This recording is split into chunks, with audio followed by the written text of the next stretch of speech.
So that goes on. What you want to do, and it's not really necessary if you put the plastic on all ugly, not knowing what you're doing, it'll still unfold most of the time exactly the same. But what we like to do is you get it over to one corner of it, and you fold it over. That makes it to where when it actually unfurls, it unfurls more evenly. It also makes it to where you can get the patch on there tighter. So you take it, tuck it tight.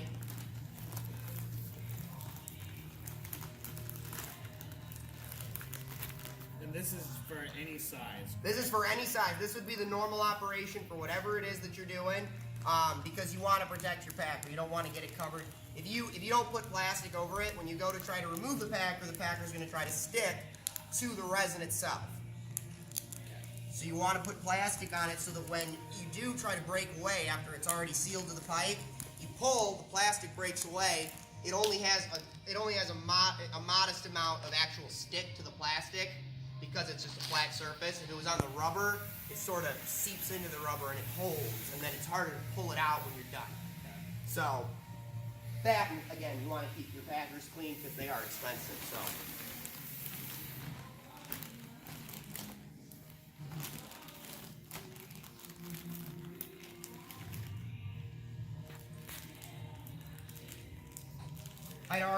I have one of these already wrapped up like this, the one that's over on the scaffolding. Like I said, you don't want to really be doing this up on scaffolding. Right. But I wanted to show you how they all go together from beginning to end. So I left this one undone. And this is what kind of tape?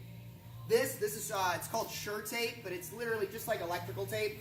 And it comes. We have it come in every single kit. The tool bag comes with every single thing that I'm using here. You'll have on hand. So I don't have anything. There's no special tricks. So we put one around the center. Again, just to get the plastic tight to it, so that when we put the fiberglass onto it, it's as tight to it as possible, so we don't have it catching or anything. If you were going 100 foot in, you don't want it dragging it.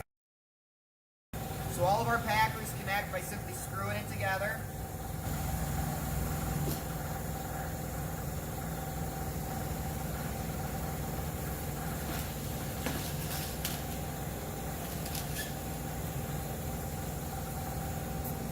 You've got your patch on, your packer in place, so go ahead and connect your air supply.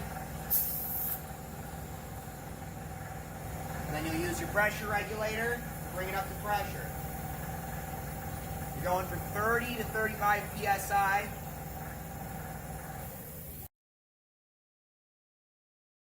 So, the way that these work is that when you're actually putting it in, the way that it's going to go in is it folds together. You want lace side up. It folds together at the center line. And then from there, so you want to start with your lace side up, because then what you do is when you wet it out one side, flip it over, wet out the other side, and then fold it together. That way you do as little flips as folds as possible. There's mat and a lace. Okay? The lace side is the side that you want to actually. So actually, I did that backwards. So there's that way. There's this way.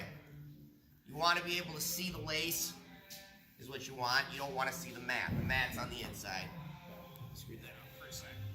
So then, flip it back over. From here, this is how it would roll on. Okay. So that the actual seam is on the outside. There's nothing for it to catch on the inside. So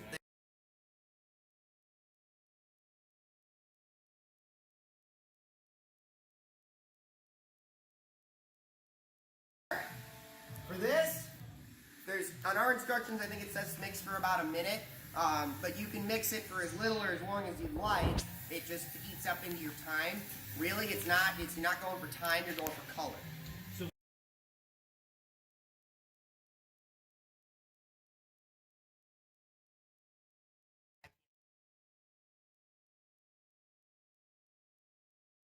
That is a UV bag to protect the golden brown resin, because it is susceptible to UV light if it's just sitting.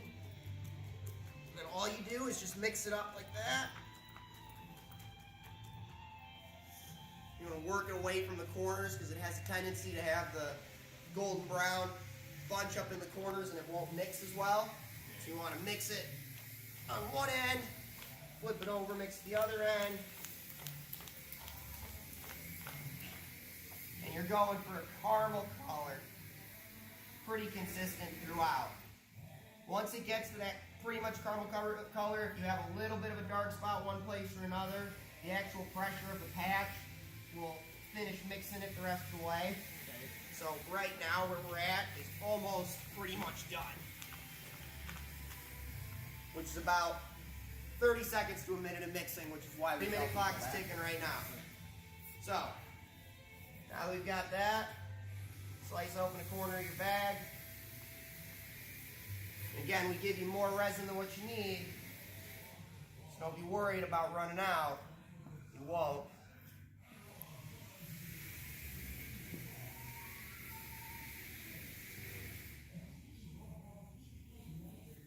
All right.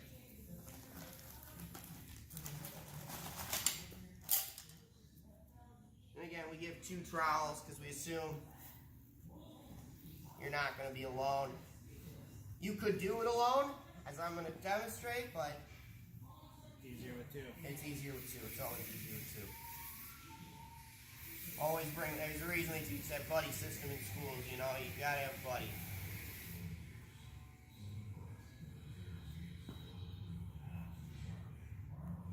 So all you're trying to do, the fiberglass itself actually doesn't, it only can absorb about 30% of its weight or surface area of resin, so it's not gonna, it doesn't really absorb it.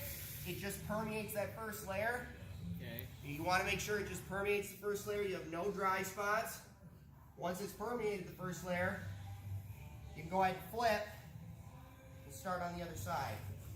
You actually don't want a whole excess amount of resin. You don't need it. All it's going to do is make a mess in your pipe, make it harder to push. Now, so fun part. Flip. The reason it's fiberglass is because silicate resin itself, like this, liners use polystyrene or vinyl ester, use a couple different kinds of compounds, which all have their own kind of structural rigidity to the resin itself. Okay. Whereas silicate resin that doesn't need any kind of heat to go off actually doesn't have much structural strength itself. It relies on getting its strength from the fiberglass. Okay. So now we fold it up, center line. And if you're not practiced at doing this, we recommend that you draw a center line so that you can see it better. So But I directly in the middle. yeah. But when I fold these up, there is a natural center line to the fold.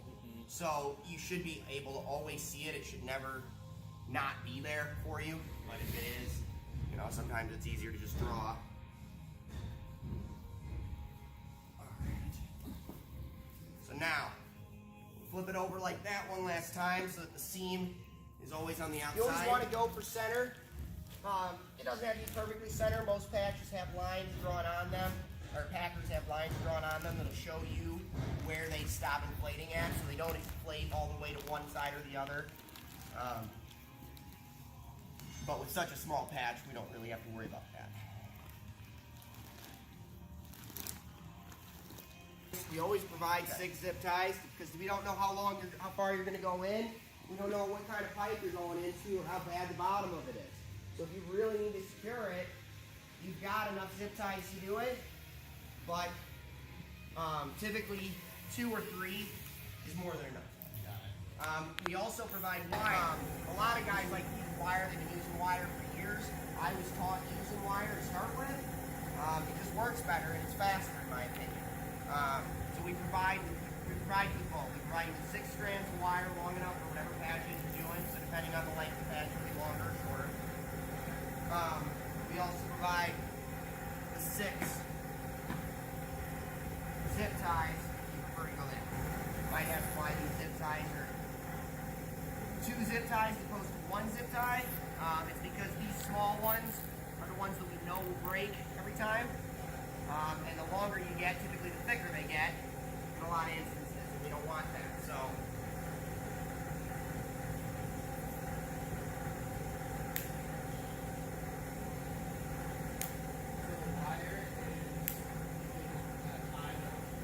The wire, you would literally just be the same thing that I'm doing here. You would put it around it, but with the wire, you would just wrap it. You would give it a 1.5 turn wrap at the top, and be done. Call it a day. And you don't have to cut off any excess. You just fold the excess over. It'll get pinned between it, and it'll be gone. You won't notice that it's there.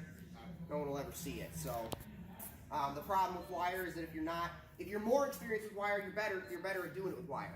If you're less experienced with wire, you're worse at doing it, because what you can do is if you wrap it more than 2 times, it won't always break the wire. It'll always break the zip tie. So you want, and if it doesn't break it, what'll happen is it'll cause a constriction point. Okay.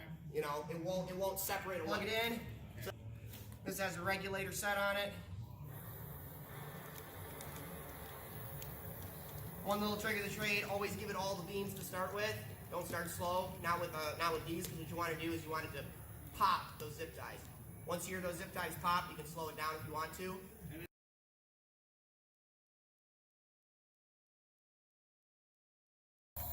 Once it's inflated, keep an eye on your regulator. Balance it out at 30 psi.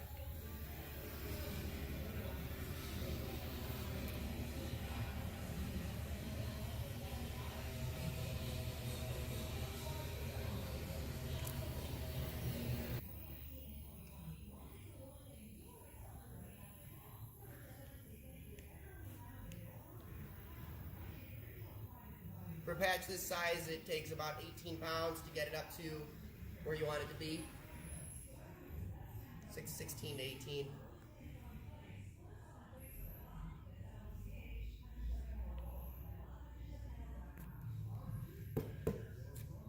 Really depends on a couple of different things. Depends on how big the packer is. If you're going up to 18 inches, you need more air.